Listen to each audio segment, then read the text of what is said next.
This is how you install your Yakima SpareRide bike rack. The SpareRide unpacks with almost everything you need for the install, but you will need your lug wrench to remove your spare. Off. Now grab your rack. Put the mounting plate on the tire holder.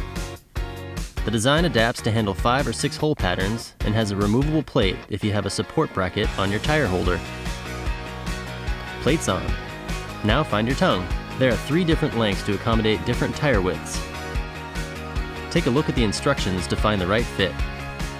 Install the tongue. The shortest is pre-attached. Now, slide the rack onto the tongue, then the lock loop, then washer and knob. Tighten and lock. Turn the knob. It should spin freely without engaging. Now that it's set, you'll need to confirm a secure fit. The tongue has a tick mark on it. If you can see it, you need to remove the rack and reinstall with a longer tongue. If you can't, then you're good to move on to the arms. Okay, arms. Pull the lever to release the lock and raise the arms. They'll lock in position. Now you can load the bikes. Heaviest first with the chain facing away from the car. Move the stabilizers up against the frame. Use the zip strips to clamp down the bike and secure the wheel strap. And lock them all up with the included cable.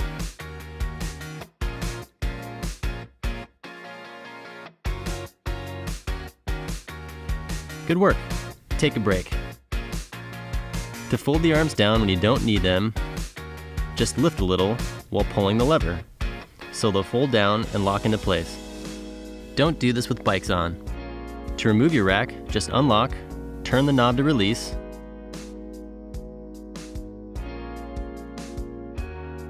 and take it off. That's it. Easy. The SpareRide. Install is easy, but be sure to read those printed instructions. If you don't have a printed copy, you can find a PDF on Yakima.com.